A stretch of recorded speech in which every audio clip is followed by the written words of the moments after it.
जादुई सोना देने वाला नल। सज्जनपुर गांव में रहने वाले लोगों के घर कच्चे मिट्टी के बने हुए थे। वहां के जिसे देखकर गांव के सरपंच लोगों की सभा आयोजित करके कहते हैं, गांव वालों, जमाना बड़े ही तेज रफ्तार से विकसित हो रहा है, इसलिए अब हमें भी अपने गांव को विकास की ओर अग्रसर करके शहरीकरण नीति को अपनाना होगा। सरपंच जी, पढ़े लिखे अफसर के जैसे पहेली का बुझावत हो, विस्तार से बताइए, शहरीकरण का भला है? शहरीकरण का सीधा मतलब गांव देहात जैसे पिछड़े इलाकों को बदलना है। जैसे कच्चे घरों को पक्के ईंटों के घरों में बदलना, सड़कों की उचित व्यवस्था और मीठे पानी की टंकी का प्रबंध, ये सभी अपने बलबूते पर घर की नींव डालो और नए जमाने के अनुसार रहन सहन बदलो। सरपंच की बात पर ध्यान देकर धीरे धीरे गांव के सभी लोगों के घर पक्के ईंट सीमेंट से बने सुंदर घरों में बदल जाते हैं। पर गांव में रहने वाली सितारा का घर अब भी सबके घरों से एकदम अलग था, जिसे देखकर इच्छा कहती है, दादी, हमारा ऐसा घर कब बनेगा? इन 2 मंजिले घरों की झरोकों पर कितनी ठंडी हवा चलती होगी। मुनिया, हमारे पास इतने पैसे नहीं हैं कि हम पक्का मकान बनवा सके। तेरी दादी की बूढ़ी हड्डियों में इतनी जान नहीं बची कि वो कमर तोड़ मेहनत कर सके। इच्छा के माता पिता के देहांत के बाद बूढ़ी दादी सितारा ही उसकी देखरेख करती थी। 12 साल की इच्छा दादी की आंखों में बेबसी देखकर बात बदलते हुए कहती है, दादी, ये तो मैंने सोचा ही नहीं कि अगर गांव के सभी लोगों के घर एक जैसे हो जाएंगे तो फिर उसमें अलग क्या रहेगा। हमारा कच्चा घर सबसे सुंदर और अनोखा है। दोनों दादी पोती अपनी जिंदगी थोड़े में ही खुशहाल तरीके से जीने लगती हैं। पर एक रोज गांव के लोगों की नल के पास भीड़ देखकर दोनों दौड़कर आती हैं, जहां सरपंच कहते हैं, अनिल, जल्दी हाथ चलाओ, आज इस नल को तोड़ना ही है। अरे सरपंच, ये क्या कह रहा है? सितारा चाची, अब इस नल की किसी को भी जरूरत नहीं, क्योंकि हम सभी के पक्के मकानों की छत पर टंकियां लग चुकी हैं। इस जगह पर खेल का मैदान बनवाएंगे। सरपंच काका, इस नल को मत तोड़िए। हमारे पास न पक्का मकान बनवाने के पैसे हैं, न पानी की टंकी लगाने के। ये नल ही हम दादी पोती का रोजमर्रा की जरूरत को पूरा करने का आखिरी आसरा है। यहीं से पानी भरकर हम अपने बर्तन, कपड़े साफ करते हैं। यही हमारे कंठ की प्यास बुझाता है। हम पर तरस खाओ। उनके आंसू देखकर सरपंच रहम खाकर उस नल को तोड़ने से मनाही दे देता है और रात में सितारा कहती है, इच्छा बेटा, पीने का पानी खत्म हो गया, नल से एक बाल्टी पानी भर ला। अच्छा दादी माँ। इच्छा बाल्टी उठाकर रात के अंधेरे में नल के पास आकर नल चलाकर बाल्टी भरने लगती है। तभी पानी से भरने वाली बाल्टी में खटर पटर की आवाज सुनकर इच्छा कहती है, लगता है नल से गंदे पानी के साथ कंकर पत्थर भी गिर रहे हैं। जैसे ही इच्छा पानी से भरी बाल्टी के अंदर हाथ डालती है, उसके हाथ में चमचमाते सोने के सिक्के आ जाते हैं और नल का पानी अचानक रुक जाता है। फिर से तेजी में गिरते हुए सोने के सिक्के गिरने लगते हैं और झमाझम सिक्कों के गिरने की नल से आवाज आती है, इच्छा, ये सारे सिक्के तुम अपने पास रख लो। आवाज सुनकर वो चारों तरफ देखते हुए कहती है, कौन है? सोना बरसाने वाला नल सोने के नल में बदलकर कहता है, ये आवाज इसी नल के अंदर से आ रही है। मैं इस गांव का सर्व प्राचीन नल हो चुका हूँ, इसलिए अब मैं जादुई सोने का नल का वरदान मिल गया है मुझे। अब मैं तुम्हें रोजाना सोने के सिक्के दूंगा, क्योंकि तुमने मुझे उजड़ने से बचाया है। अब से मैं हर रात इसी क्षण जादुई सोने के नल में बदलकर सोना बरसाऊंगा, जिसे तुम अपने और बाकियों की मदद कर सकोगी। जादुई सोने के नल से बरसे सोने के सिक्कों को लेकर इच्छा दौड़ती हुई अपनी दादी माँ को आकर पूरी बात बताती है और वो बोलती है, ये तो चमत्कार हो गया। हम सब की झोली में इतने सारे सोने के सिक्के। दादी माँ, अब हमारा भी ईंटों का पक्का सुंदर घर होगा, जिसकी छत इस गांव के सभी घरों से एकदम ऊंची होगी। जादुई नल से मिले तमाम सोने के सिक्कों को बेचकर उन्हें ढेर सारे रुपए मिल जाते हैं, जिससे सितारा पक्के मकान की नींव रखकर सबसे सुंदर घर खड़ा करवा लेती है, जिसे देखकर गांव के सभी लोग काफी अचंभित होते हैं। एक दिन पास के कुछ गांव के लोग अपनी समस्या लेकर सरपंच के पास आकर कहते हैं, सरपंच जी, आपने कहा था कि आप हमारे गांव की समस्या पर नजर डालेंगे। हमारे गांव के सारे तालाब नदी सूख चुके हैं। आप हमारे गांव में उचित जल की व्यवस्था कराइए। मेरे पास क्या नोटों के पेड़ लगे हैं? तुम सबके घरों का ठेका ले रखा है। चलो दफा हो यहाँ से। सरपंच होने के नाते गांव की देखरेख आपका फर्ज है। सरकार इसके लिए आपको पैसे देती है। सारे पैसे तो इन्होंने अपने गांव के साज सज्जा में फूंक दिए हैं। सभी वहाँ से जाने लगते हैं। तभी बूढ़ी सितारा उनको रोक कर कहती है, रुको, ये लो, इन सिक्कों से तुम अपने अपने घरों में हैंडपंप लगवाओ और खेती के लिए कुआं और तालाब का भी निर्माण करवा सकते हो। अरे सितारा चाची, कल तक तो तुम्हारे पास एक खोटा सिक्का भी नहीं था। आज तुम्हारे पास इतने सारे सोने के सिक्के कहाँ से आए? क्यों चाची, कोई जिन का जादू हाथ लगा है क्या? लगता है धन लक्ष्मी इनसे ज्यादा ही प्रसन्न हो गई है, तभी तो पहले इतना आलीशान घर बनवा लिया और अब लोगों में सोने के सिक्के बांट रही है। इनसे तो हमारी मदद के लिए एक फूटी कौड़ी भी नहीं निकली। अब ये हमारी मदद कर रही है, इसमें भी इन लोभियों की आंख लग रही है। बहुत बहुत शुक्रिया काकी, ईश्वर तुम्हारे घर में धन धान्य की भरपूरी दे। सभी जन सोने के सिक्कों से अपने नगरों की जल के अभाव को खत्म करने के लिए कुएं, तालाब, नल, हैंडपंप का निर्माण करवाते हैं। पर सरपंच सच जानने के लिए हर बार कहता है, अरे सितारा चाची, हम अपने गांव को और ज्यादा तरक्की के शिखर तक ले जाना चाहते हैं, तो आप बता दीजिए ना, इस सोने के सिक्कों का राज क्या है? सरपंच, तुम सिर्फ आम खाने से मतलब रखो, गुठलियां गिनकर क्या करोगे? सितारा को बहानेबाजी करता देखकर सरपंच कहता है, ये बुढ़िया मर जाएगी पर मुंह नहीं खोलेगी। अब तो मुझे इसकी पोती ही सच बताएगी। सितारा की गैर मौजूदगी में मौके का फायदा उठाकर सरपंच उसकी पोती के पास आकर कहता है, ए मुनिया, ये ले, मैं तेरे लिए मिठाई लाया हूँ। अरे वाह, चॉकलेट। इच्छा चॉकलेट खाने लगती है। तभी सरपंच उसे फुसला कर कहता है, अच्छा, तुम्हारी दादी माँ को सोने के सिक्के कौन देता है बेटा? सरपंच काका को बताओगी तो वो तुम्हें और खूब सारी चॉकलेट मिठाई ला कर देंगे। ये सारे सोने के सिक्के हमको वो जादुई सोने का नल देता है रात के पहर में। सिक्कों का भेद जानकर सरपंच रात होते ही बड़ी बड़ी बाल्टियां नल के नीचे लगाकर कहता है, आज मैं इस जादुई सोने के नल से सबसे धनी हो जाऊंगा। पर अब तक ये नल ना तो सोने का हुआ, ना सिक्के दे रहा है। क्योंकि ये नल स्वार्थियों की इच्छा पूर्ण नहीं करती। ए मेरे जादुई सोने के नल, जल्दी से सिक्के बरसा। फिर साधारण पुराना नल सोने के चमचमाते नल में बदलकर सोने के ढेर सारे सिक्के निकाल कर कहता है, तुम तो मुझे इस स्थान से उखाड़ फेंकना चाहते थे, इसलिए मैं तुम्हारे किसी काम नहीं आऊंगा।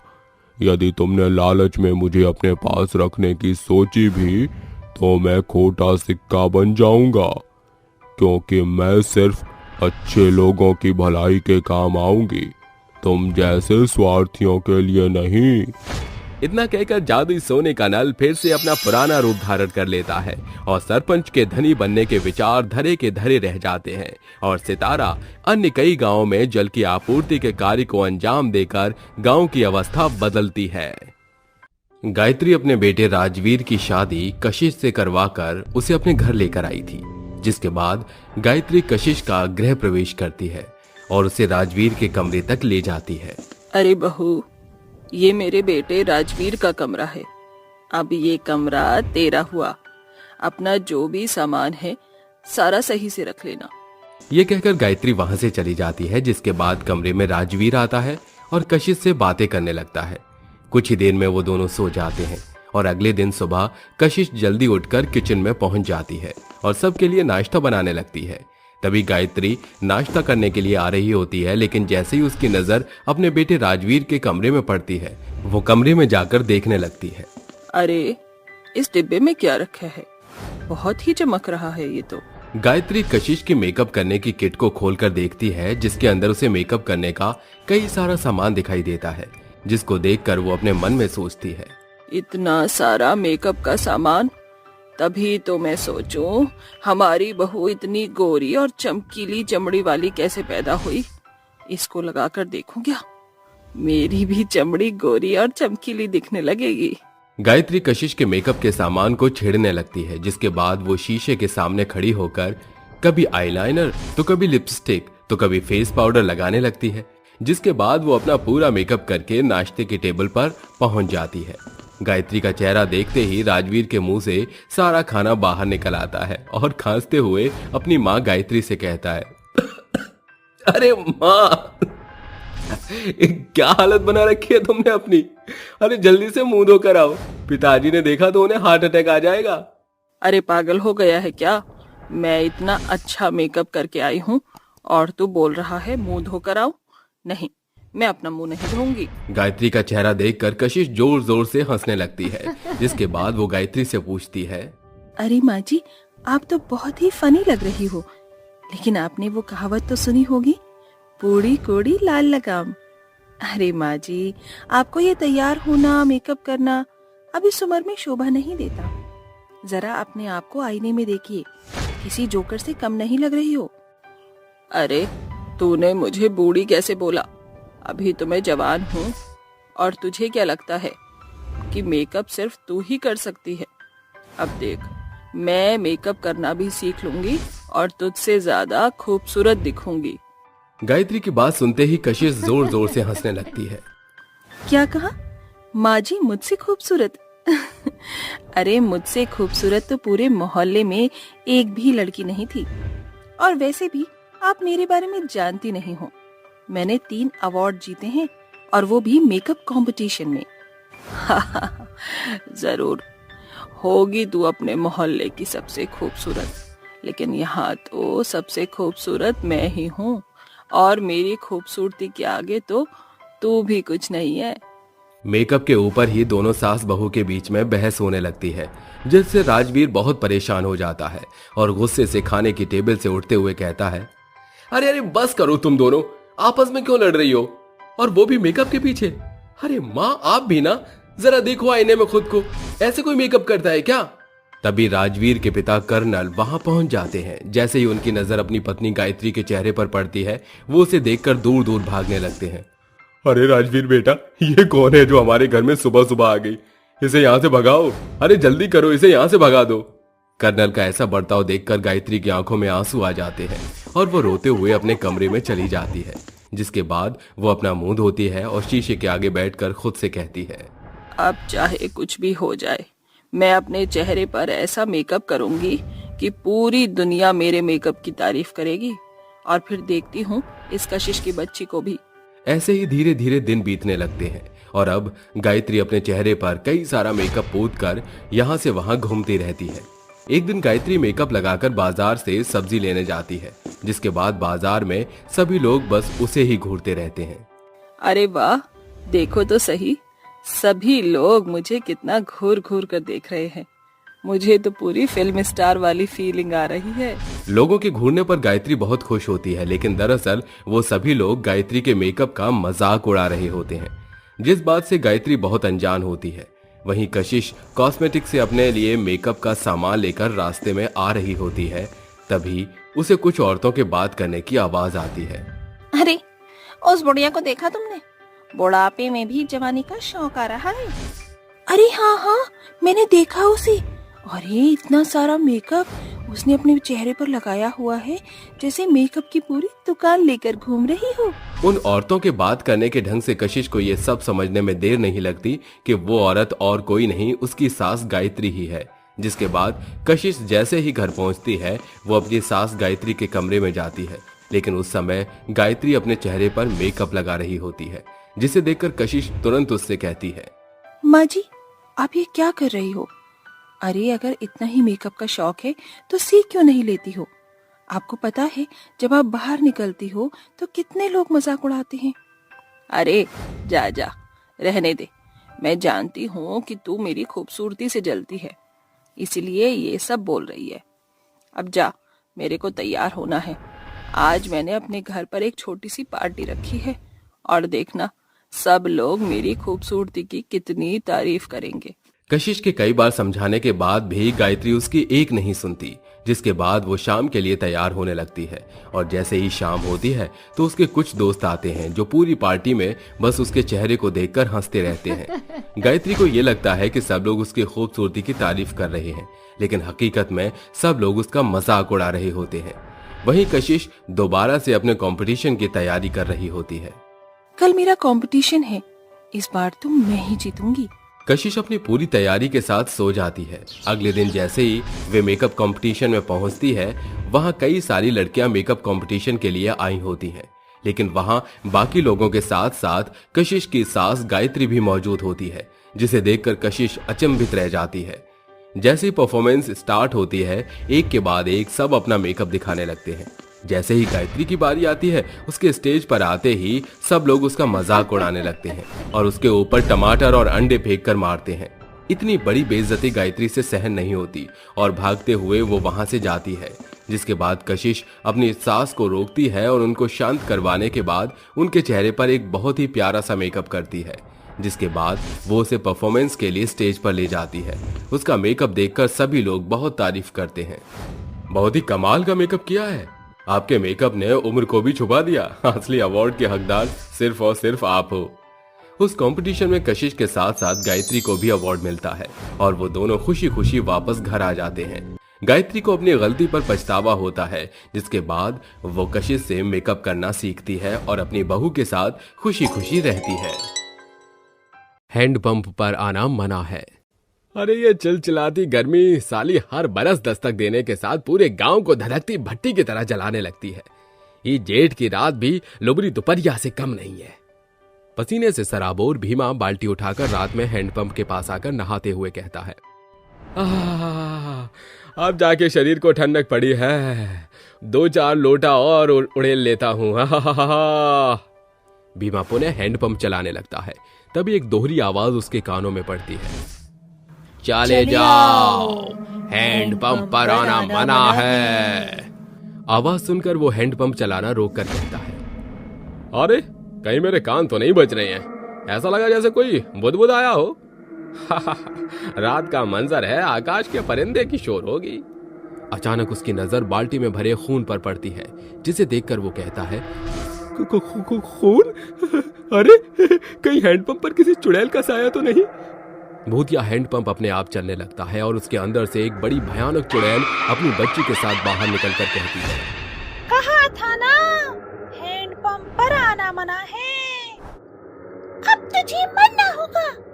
चुड़ैल को देखकर भीमा की चीख निकल जाती है और वो कहता है, चुड़ैल, अरे कोई बचाओ, अरे गांव वालों नींद से जागो, हैंडपंप पर चुड़ैल ने कब्जा कर लिया है। कोई नहीं आएगा तुझे हमसे बचाने। दोनों चुड़ैलें उसको घेर कर तेजी से उसकी तरफ बढ़ने लगती हैं। भीमा कब कपाते हुए पीछे खिसक कर कहता है, हे गंगा मैया, इन चुड़ैलों से मेरी जान बचा लो। तुझे हम चुड़ैल से ना कोई इंसान बचा सकेगा, ना ही कोई भगवान। चिंता मत करो, मरने के बाद तुम्हारी अस्थियां गंगा में विसर्जित होंगी। दोनों उसको मौत के घाट उतार देती हैं और चुड़ैल की बेटी कहती है, माँ, इसने तो थकाकर हमारे पसीने बहा दिए। जब हैंडपंप है तो काहे का गम है।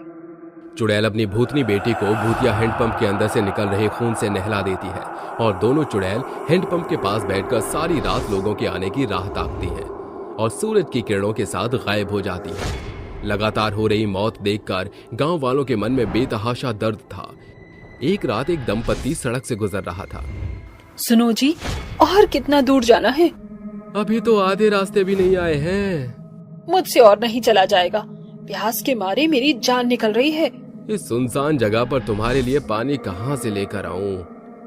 कुछ दूरी चलने के बाद रजनी की नजर एक गांव के टंगे बोर्ड पर पड़ती है और वो कहती है, समयपुर गांव। आज इस गांव में कोई प्याऊ या हैंडपंप तो जरूर होगा।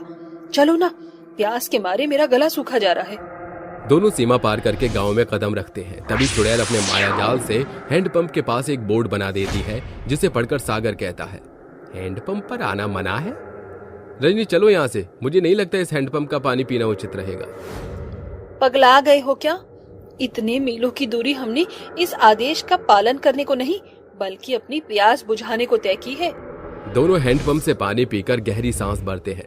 तभी हैंडपंप से उन्हें एक आवाज कहती है, हैंडपंप पर आना मना है। सागर, तुमने ये आवाज सुनी? हाँ, ये आवाज हैंडपंप के अंदर से आ रही थी। फिर दोनों की नजर अपने आप चल रहे हैंडपंप पर पड़ती है और चुड़ैल अंदर से निकलकर कहती है, कोई जान से गया, कोई जहान से गया, हैंडपंप पर तेरी नो एंट्री। मूर्ख, क्या तुमने पढ़ा नहीं? हैंडपंप पर आना मना है। तुमने यहाँ आकर अपनी मौत को ललकारा है। हमने इस हैंडपंप से 2 घूंट पानी ही तो पिया है। यही तुम्हारा कसूर है कि तुमने हमारे हैंडपंप का पानी बिना हमारी इजाजत के पिया। माफ कर दो, गलती हो गई। गलती की सजा माफी नहीं, मौत है।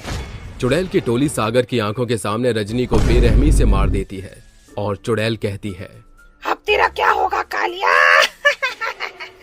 माँ, इसका शिकार मैं करूंगी। मैं इसकी आंखें निकालकर गोटियां खेलूंगी। मुझे बल से नहीं, बुद्धि से काम लेना होगा। सागर फुर्ती के साथ गांव के एक दरवाजे के आगे जा गिरता है। अचानक दरवाजे से एक हाथ बाहर निकलता है और सागर को अंदर खींच लेता है। सागर गहरी सांस भरकर कहता है, बाल बाल बच गया। फिक्र मत करो तुम, यहाँ महफूज हो। ये चुड़ैल हैंडपंप की रेखा को पार नहीं करती। मतलब कि आप सभी जानते हैं कि गांव पर चुड़ैल का खौफ मंडरा रहा है। मैं सिर्फ इतना जानता हूँ कि रात के समय हैंडपंप पर जाना मना है। वो चुड़ैल कौन है ये हम में से कोई नहीं जानता, क्योंकि किसी में इतनी हिम्मत नहीं जो उनको सामने से देख सके। एक ऐसी दर्दनाक घटना हुई थी जो हैंडपंप से जुड़ी हुई है। समयपुर गांव में रहने वाली निर्जला पति की मृत्यु के बाद अपनी बेटी नीरा के साथ रहती। वो रईसों के घरों में झाड़ू पोछा करके गुजारा करती थी, पर अचानक वो इस कदर बीमार पड़ी कि उसने बिस्तर पकड़ लिया और उसके पूरे शरीर पर चकत्ते पड़ गए। एक दिन वो अपनी बेटी के साथ हैंडपंप पर पानी भर रही थी। तभी कादम्बरी कहती है, तो सत्यानाश हो। अरे क्या अपनी कोढ़ की बीमारी हम सबको लगा कर ही रहेगी? काकी, मेरी माँ को कोढ़ नहीं है। ये माँ बेटी हैंडपंप में छुआछूत फैलाकर हमें भी कोढ़ की बीमारी लगाएंगे। हैंडपंप के पास लगी भीड़ को देखकर गांव से गुजर रहे मुखिया वहां आकर कहते हैं, अरे हैंडपंप से अमृत बरस रहा है क्या, जो सबने एक साथ यहाँ जमावाड़ा लगा रखा है? मुखिया जी, आप तो जानते हैं पूरे गांव में जलापूर्ति के लिए सिर्फ एक ही हैंडपंप है। इसके पूरे शरीर पर सफेद चकत्ते पड़े हुए हैं। इसे गंभीर रोग है। यह तो कोढ़ की बीमारी लगती है। गांव वालों, इन दोनों माँ बेटी को इसी वक्त गांव की सीमा से बाहर फेंक दो। खबरदार जो आज के बाद इस हैंडपंप के पास नजर आई तो। मुखिया जी, अपने गांव घर को छोड़कर इस कड़कती गर्मी में हम कहाँ जाएंगे? कहीं भी जाकर मरो। दोनों रोते बिलखते हुए गांव के बाहर ही एक झोपड़ी डालकर रहने लगती हैं, पर दोनों पानी के अभाव और गर्मी से बेहाल हो जाती हैं। अचानक बीमार नीरा कहती है, माँ, मुझे बहुत तेज की प्यास लगी है। भगवान, मैं अपनी बच्ची को कहाँ से पानी लाकर दूं? यहाँ तो कोई नदी, नहर, तालाब भी नहीं। निर्जला गांव में घुसकर हैंडपंप से पानी भरने की कोशिश करती है। तभी जालिम मुखिया उसका हाथ मरोड़ कर कहता है, तेरी मजाल कैसे हुई अपने महारोग भरे हाथ से हैंडपंप छूने की? मुखिया जी, मेरी बेटी प्यास के मारे तड़प रही है। अगर उसको पानी नहीं मिला तो वो मर जाएगी। मरती है तो मर जा, भाग यहाँ से। प्यास के कारण निर्जला की बेटी दम तोड़ देती है। ये सदमा निर्जला बर्दाश्त नहीं कर पाती और वो जान दे देती है। फिर दोनों मरकर चुड़ैल बनकर हैंडपंप पर कब्जा कर लेते हैं। हैंडपंप की चुड़ैल वही दोनों हैं। अब पश्चाताप ही चुड़ैल के कहर से इस गांव को अब बचा सकता है। आधी रात सभी गांव वाले इकट्ठे होकर हैंडपंप के पास आकर उन्हें पुकारते हैं, मैं जानता हूं कि तुम यही हो निर्जला, बाहर आओ। चुड़ैल बाहर आकर खड़ी हो जाती है और कहती है, आ गया तो, सालों से हम तेरा इंतजार कर रही थी। अब तुझे मारकर हम दोनों मुक्त हो जाएंगे। हमें माफ कर दो निर्जला। मैं तुमसे वादा करता हूँ कि तुम्हारे साथ हुआ वो भविष्य में फिर कभी नहीं दोहराया जाएगा। तुम्हारे इसी पश्चाताप के लिए आज तक हम भटक रही थी। अब हम चैन से मुक्त हो सकती हैं। गांव वालों के पश्चाताप को देखकर दोनों चुड़ैल हमेशा हमेशा के लिए हैंडपंप छोड़कर चली जाती हैं। समझदार बहू गवार सास। जिला गोपालगंज के छोटे से गांव में रहने वाली 50 बरस की कंचन बड़ी फुर्तीली औरत थी, जिसको गांव के सभी लोग कंचनिया कहकर पुकारते थे। गांव में रहने वाली भवरी उससे आकर पूछती है, अरे कारी कंचनिया, बबलू के उम्र के सभी लइकन की शादी हुई गवा और अभी तक तोहार बबलू शहर से लौटा भी नहीं। इतना कहकर भवरी वहाँ से चली जाती है और कंचन माथे पर हाथ रखकर कहती है, ना जाने शहर में रहकर कौन सी पढ़ाई पढ़ा थे हमार बबुला। गांव में पुराना डाकघर है, जहां आकर कंचन अपने बेटे को फोन लगाकर कहती है, कारे बबुला, जब से शहर गवा है कोनो खास खबर नहीं, कब आवत है तू गाँव? माँ बहुत ही जल्दी। बबलू हिचकिचाती जुबान से जवाब देकर फोन रख देता है कि शनाया कहती है, Bablu, I know you are scared, but now we are married, और ये सच तुम्हें अपनी मॉम को बताना ही होगा। बबलू दिल्ली पढ़ने आया था, लेकिन पढ़ाई छोड़कर प्यार के चैप्टर पढ़ने लगा। दरअसल वो दिल्ली की छोरी शनाया की आशिक की बाजी में पड़ चुका था। इतना ही नहीं, दोनों ने शादी भी कर ली थी। जिसके बाद बबलू कहता है, शनाया, हम कल ही गांव चलेंगे। दोनों 1000 किलोमीटर की दूरी तय करके गांव आ जाते हैं, जहां बबलू अपनी माँ के पैर छूकर कहता है, प्रणाम माँ। अरे बबुआ, ये सफेद बतासा कौन है? ये आपकी बहू है। अरे इका शहरी बकैती करत है, याद है अधूरे कपड़े वाली, हमरी पता हो नहीं हो सकत है। अब गिले शिकवे छोड़ भी दो ना, शनाया दिल की बहुत अच्छी है। शनाया झुककर अपनी सास का आशीर्वाद लेती है और कंचन जोर से उसकी पीठ थपथपाकर कहती है, दूधो नहाओ पूतो फलो। ओ गॉड, ये सासू माँ तो एकदम गवार निकली, इतनी जोर की थपकी लगाकर मेरी बैंड ही बजा दी। रात को तीनों बैठकर खाना खाने लगते हैं, जहां कंचन के हाथों से खाता देख शनाया खुद से बोलती है, हाउ डर्टी, मैंने कभी सपने में भी नहीं सोचा था कि मेरी सास एकदम गवार निकलेगी।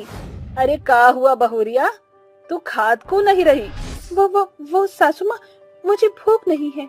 वक्त गुजरने के साथ शनाया को अपनी सास की गवार हरकतें चुभने लगती हैं, जिसे देखकर वो कहती है, बबलू, मैं यहाँ और एडजस्ट नहीं कर सकती। शनाया, माँ का मेरे सिवा कोई नहीं बचा है, इसलिए इस बार हम माँ को भी ले चलते हैं। फिर वो तीनों शहर आ जाते हैं, जहाँ कंचन कहती है, अरे दादा, ये घर है या राजमहल?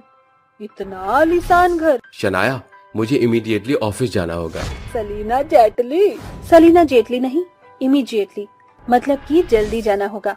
ना जाने कैसी गवार सास पल्ली पड़ी है। बहुरिया, हमका खाली बैठे का आदत नहीं है, कोई काम है का? शनाया गैस पर प्रेशर कुकर चढ़ाकर कहती है, सडनली गैस की नॉब में क्या हो गया? ये जल क्यों नहीं रहा? बहुरिया, हम अभी आए। कंचन हॉल में लगे लकड़ी के कुर्सी के पाए को तोड़कर गैस की नोक पर रखकर माचिस की तिल्ली से जलाकर कहती है, बुर्बक मंद बुद्धि बहुरिया, चूल्हा जलाए के खातिर लकड़ी की जरूरत होवत है। सास को ऐसा करता देखकर शनाया गुस्से में बौखलाकर कहती है, are you out of your mind सासू माँ? बहू को ऐसा बोलता देख कंचन सिर खुजाते हुए कहती है, अरे हमारी सहरी समझदार बहुरिया, ये कौन सी हिलाइशी भाषा में टाई टाई करत है ये? क्या करूं इस अनपढ़ गवार सास का? सासू माँ, आपने उस चेयर की टांग तोड़ दी, लंगड़ा बना दिया उस कुर्सी को। ये मिट्टी का चूल्हा नहीं, इलेक्ट्रॉनिक गैस चूल्हा है। ये लाइटर से जलता है, देखिए इस तरह। अरे दादा, ये तो हम सोचे ही नहीं। गांव में तो मिट्टी का चूल्हा होता है जो लकड़ी से ही जलता है।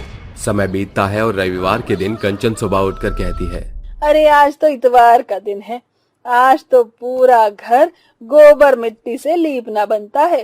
कंचन तड़के सुबह उठकर टोकरी लिए चल देती है। तभी सोसाइटी के गेट के बाहर उसे एक गाय दिखाई देती है और कंचन कहती है, जल उठा बलबा, जय हो गौ माता, जल्दी से आपन पूंछ उठाकर गोबर के दर्शन दे दो।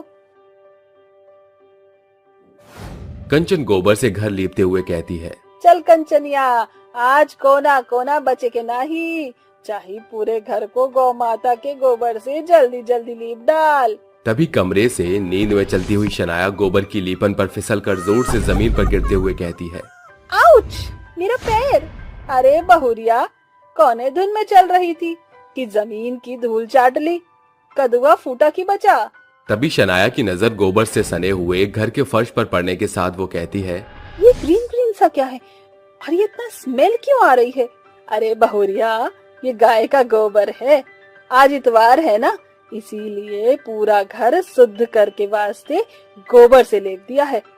आज तू के कामकाज से छुटकारा हम दे दिए। क्या क्या कहा आपने? सासू माँ, आपने पूरे घर के फर्श को एक जानवर की पोटी से लीपा पोती कर दिया है। हम तो सोचत रहे कि ये देखकर तू फूले नहीं समाएगी, लेकिन तू तो गुस्से का गुब्बारा बनकर फूट पड़ी। हमसे कोनो भूल चूक हो गई का? Control Shanaya, control.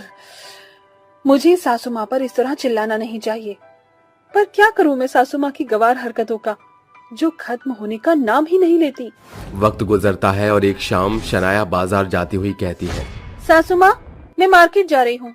अरे अरे, कहाँ मारकाट करने चल दी? ओफो सासू माँ, मारकाट करने नहीं, मार्केट यानी कि बाजार जा रही हूँ, भाजी तरकारी खरीदने। अरे बहुरिया, हम भी चलिए, थोड़ा सैर सपाटा हो जाए। अगर सासू माँ मेरे साथ गई तो अपनी गवार हरकतें करके मुझे भरे बाजार में शर्मिंदा करेंगे और पूरे बाजार में मेरी इज्जत का फालूदा बन जाएगा। आप यहीं रहिए, मैं आती हूँ। एक रोज कंचन खाने की मेज पर चढ़कर झाड़ू से धो रही होती है। तभी उसके घर दो सहेलियां आकर कहती है, अरे ओ नौकरानी, जल्दी से जाकर मेम साहब को कहे कि उनकी सहेली आई है। अरे घूर क्या रही है देहातन? अरे ओ सतरंगी बाल और अतरंगी चाल वाली छोकरिया, हमारा नाम कंचनिया है। रिश्ते में हम तुम्हारे मेम साहब की सासू अम्मा लागत हैं। आशना, दिशा, तुम यहाँ प्लीज कम। पहली बार बहुरिया की सहेलियां घर आई हैं, उनकी खातिरदारी करके होई। कंचन खाना तैयार करके कमरे के दरवाजे पर खड़ी कहती है, वो अंग्रेजी में कैसे बोला था? अरे बहुरिया, हम अंदर डुकी का। वो रबिश। शनाया, ये गवार दिहातन सच में तेरी सास है? अरे ओ अंग्रेजन की औलाद, हम गांव के हैं पर गवार नहीं बुझाइल। अरे सर, अपना पहनावा और स्टैंडर्ड तीक भिकारन गवार। ऐसी सस्ती मेरी साड़ियाँ तो हमारे शहर में कूड़ेदान में पड़ी मिलती हैं। अभी तो हमें जानती नहीं है। अच्छा, का तू दोनों छिलटुआ के दीदी के जानत हो? नहीं, तब तो वो कलुआ और पवनवा को भी नहीं जानत होई। जरूर ये भी तुम्हारे गांव का कोई गवार ही होगा। ये भोजपुरिया जगत के शान है। हर इंसान अपना गांव देश को अच्छा से जानत है। समझी तितलिया? अब जल्दी से फुर्र हो जाओ यहाँ से। वो दोनों गुस्से में पांव पटकती हुई चली जाती हैं और शनाया कहती है, सासू माँ, आपने एक बार फिर अपनी गवार हरकतें दिखाकर मुझे मेरे दोस्तों के सामने एम्बैरेस कर दिया। बहुरिया, हम शुरू से गांव में रहे हैं। एक कारण हमार आदत, खान पान, संस्कृति, बोल बच्चन सब कुछ गांव से जुड़ा है। इसीलिए हम इस शहर में खुद को ढाल नहीं पावत हैं। पर ये जानत हैं कि जोन इंसान रिश्तों का मोल न जाने, वो भले पैसों से अमीर तो हो पर रिश्तों से फकीर ही रहता है।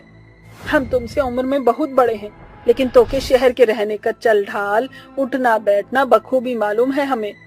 का तू अपन गवार सास को अपने जैसा समझदार बनाए के कोशिश नहीं करी? ये सुनकर शनाया आंसू बहाते हुए अपनी सास के गले लगकर कहती है, मुझे माफ कर दो सासू माँ। कुछ वक्त के लिए मैं भूल गई थी कि बुजुर्ग ही घर की नींव होते हैं। कल तक आप मेरे खातिर एक परेशानी थी, लेकिन आज मेरी गवार सास मुझे बहुत प्यारी है।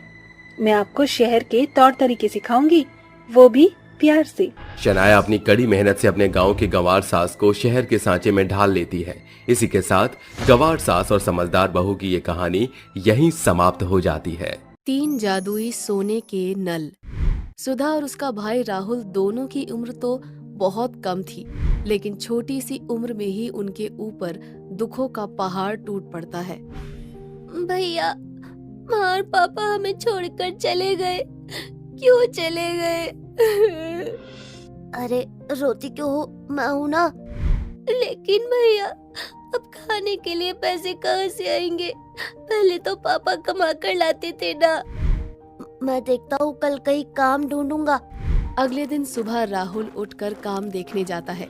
काम देखने में शाम हो जाती है और वो घर लौटकर आता है। कहीं काम ही नहीं मिला। बच्चा समझ के कोई काम देने को तैयार ही नहीं है। अगले दिन फिर राहुल काम देखने के लिए जाता है। आज भी इतना समय हो गया, लेकिन कहीं काम नहीं मिला। तभी उसे कबाड़ी की दुकान नजर आती है, जहाँ पर एक आदमी प्लास्टिक, लोहा और गत्ता बेच रहा था। लगता है मुझे भी यही काम करना पड़ेगा, नहीं तो भूखे मर जाएंगे।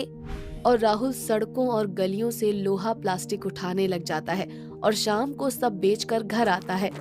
ये लो सुधा, ये कुछ दाल चावल लाया हूँ, इसे पका लो। ठीक है भैया, आकर पकाती हूँ, पहले नल से पानी ले आऊं। सुधा नल से पानी लेने जाती है, तभी कुछ औरतें उसे देखकर बातें करती हैं। अरे देखो, आज इसका भाई गली में कूड़ा उठाता फिर रहा था और ये यहाँ पानी भरने आई है। पूरे दिन इसका भाई गंदगी में हाथ डालता है।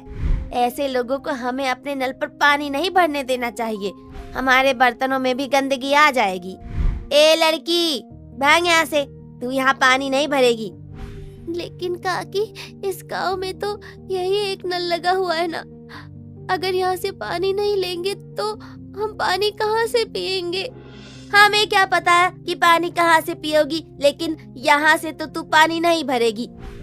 सुधा रोते हुए घर वापस आ जाती है। क्या हुआ सुधा, तुम रो क्यों रही हो? तुम तो पानी लेने गई थी ना? सुधा राहुल को सारी बात बता देती है। क्या करता सुधा, कुछ काम ही नहीं मिल रहा था, इसीलिए ये काम किया। कोई बात नहीं भैया, मैं पास के कुएं से पानी भर के लाया करूंगी। फिर सुधा कुएं से पानी लेने जाती है। अरे, इस कुएं में तो बहुत मिट्टी वाला पानी है, थोड़ी देर पानी निकालती हूँ, क्या पता पानी साफ आ जाए। सुधा पानी निकालने लगती है। उसे पानी निकालते हुए काफी देर हो जाती है, लेकिन पानी वैसा ही गंदा निकलता है। अब मैं क्या करूं? कहां से पानी लाऊं? और रोती हुई सुधा वही पानी लेकर घर आ जाती है। इतनी देर कहां लगा दी? भैया, उस कुएं का पानी बहुत ही गंदा था, सोचा थोड़ा पानी निकालूंगी तो पानी साफ निकलेगा, लेकिन मैंने बहुत सारी बाल्टी निकाली, लेकिन पानी गंदा का गंदा ही निकला। हाँ, तो इतने सालों से कुआं बंद था, जमा हुआ पानी गंदा ही होगा, धीरे धीरे साफ हो जाएगा। सुधा जैसे तैसे उस पानी को कई बार कपड़े में छान छान कर थोड़ा पानी पीने लायक करती है और फिर वो उसी कुएं से पानी लाने लगती है। एक दिन, आज तो तबीयत ठीक नहीं है, ऊपर से इतनी दूर से पानी भी लाना है। जैसे तैसे सुधा पानी लेने कुएं पर जाती है और बैठकर रोने लगती है। तभी उस कुएं से निकलकर एक परी आ जाती है। तुम रो क्यों रही हो? और तुम ही इस कुएं से पानी लेने क्यों आती हो?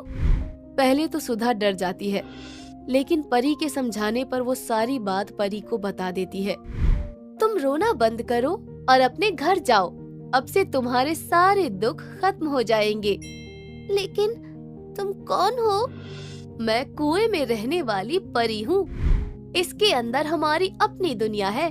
मैं कभी कभी यहाँ घूमने आती हूँ। पहले यहाँ कोई नहीं आता था, लेकिन अब कुछ दिनों से मैं तुम्हें यहाँ से पानी ले जाते हुए देख रही हूँ और रोते हुए भी। आज मुझसे रहा नहीं गया, इसलिए मैंने पूछ लिया। अब तुम जाओ अपने घर। सुधा घर आकर लेट जाती है। तभी राहुल आता है। अरे सुधा, आज लेटी हुई क्यों हो? क्या बात है? सुधा उसे अपनी तबीयत के बारे में बताती है। अच्छा, फिर तो आज का खाना भी नहीं बनेगा। कुछ पैसे लाया हूँ, उन्हीं पैसे से बाहर से कुछ खाने को ले आता हूँ, लेकिन पहले हाथ मुंह धो लूं। राहुल जैसे ही बाथरूम में जाता है, वहाँ देखता है 3 नल लगे हुए हैं। अरे सुधा, जल्दी आओ जल्दी, देखो ये क्या है? यहाँ बाथरूम में नल लगा हुआ है। ये नल यहाँ किसने लगाया? जरा चलाकर देखो, इसमें पानी आता है। राहुल नल चलाता है। नल सोने का बन जाता है और उसमें से सोना निकलने लगता है। ये क्या? इसमें से तो ये क्या निकल रहा है? भैया, ये गंदा पीला पानी होगा, अब दोबारा नल चलाओ। राहुल दोबारा नल चलाता है। नल पैसे जैसा बन जाता है और उसमें से पैसे निकलने लग जाते हैं। फिर सुधा भी भागकर नल चलाती है। नल हीरे के जैसा बन जाता है और उसमें से हीरे निकलने लग जाते हैं। लेकिन ये नल हमारे घर में कैसे आया? भैया, मैंने बताया था ना कि मुझे परी मिली थी, उसी ने ये नल लगाया होगा। अब हमारे दुख के दिन चले गए। हाँ भैया, आपने सही कहा। अब आप जल्दी से कुछ खाने को ले आओ। राहुल जल्दी से बाजार से खाने को कुछ लेकर आता है और दोनों खाना खाकर सो जाते हैं। अगली सुबह, चलो सुधा, जल्दी उठो, आज हमें बहुत सारा काम करने जाना है। दोनों बाजार जाते हैं और घर का सारा सामान लेकर आते हैं और अपने घर में एक पानी का नल भी लगवा लेते हैं। ये सब देखकर गांव की एक औरत कमलेश बोलती है। अरे देखो, ये पड़ोस के राहुल और सुधा ने अपने घर में नल लगवा लिया है और सुबह से बाजार के चक्कर पे चक्कर लगा रहे हैं। पता नहीं इतने पैसे कहाँ से आ गए इनके पास। और क्या पता माँ बाप कुछ पैसे छोड़ गए हो भाई, उसी से ये सब लेकर आ रहे होंगे। कुछ ना कुछ तो गड़बड़ जरूर है जी। ऐसे ही कुछ दिन बीत जाते हैं और एक दिन सुधा बोलती है, भैया हम पूरे दिन घर ही रहते हैं, ऐसे में सबको शक हो जाएगा। क्यों ना हम इस जादुई नल से कुछ पैसे लेकर कोई काम खोल लें जिससे किसी को शक भी ना हो। और राहुल नल के पास जाकर नल चलाता है। नल सोने का बन जाता है और सोना देने लग जाता है। ऐसे ही फिर दूसरी बार नल चलाता है तो वो पैसे का नल बन जाता है और पैसा देने लग जाता है। तीसरी बार नल चलाते ही वो हीरे का बन जाता है और हीरे देने लग जाता है। भैया अब सुबह ये सब ले जाकर काम खोल लेना। और अगले दिन राहुल उन पैसों से राशन की दुकान खोल लेता है। ये दोनों भाई बहन दिन पर दिन तरक्की करते जा रहे हैं। आखिर कबाड़ा उठाकर कौन इतना अमीर बनता है? जरूर इन्होंने कहीं चोरी करी होगी। ऐसे क्यों बोलती हो काकी, हमने कोई चोरी नहीं की है। हाँ, तेरे बाप तो खजाना छोड़कर गए थे ना, जब तुम दोनों मिलकर उड़ा रहे हो। भैया तुम चलो यहाँ से, काकी तो ऐसे ही बोलती रहती है। और दोनों वहाँ से चले जाते हैं। उसी दिन रात को बहुत तेज आंधी तूफान आ जाता है और कमलेश के घर की दीवार गिर जाती है। हे भगवान, मेरे पति को बचाओ, कोई मेरे पति को बचाओ, वो दब गए हैं। आस पड़ोस के लोग राकेश को मलबे से निकालते हैं और हॉस्पिटल में भर्ती करवा देते हैं। इनके इलाज में हमारा सारा पैसा खर्च हो गया है। अब तो घर में भी कुछ खाने को नहीं बचा है। समझ नहीं आ रहा क्या करूं। ऐसा करती हूँ, राहुल की दुकान पर जाती हूँ। कमलेश राहुल की दुकान पर जाती है और राहुल को सारी बात बताती है। काकी तुम पहले क्यों नहीं आई? जितना राशन चाहिए ले जाओ, पैसे की चिंता मत करना। बेटा, तुम मेरा घर अपने पास गिरवी रख लो और मुझे कुछ पैसे दे दो जिससे मैं तुम्हारे काका का इलाज करवा सकूं। तुम घर जाओ काकी, मैं पैसे लेकर आता हूँ। राहुल अपने जादुई नल को चलाता है और वो नल सोने का बनकर उसे सोना देने लगता है। दूसरी बार वो नल चलाता है तो वो नल उसको पैसा देने लग जाता है और तीसरी बार नल चलाने पर वो हीरा बनकर उसे हीरा देने लगता है और वो सब कुछ ले जाकर काकी के पास जाता है। काकी ये लो और काका का अच्छे से इलाज करवाओ।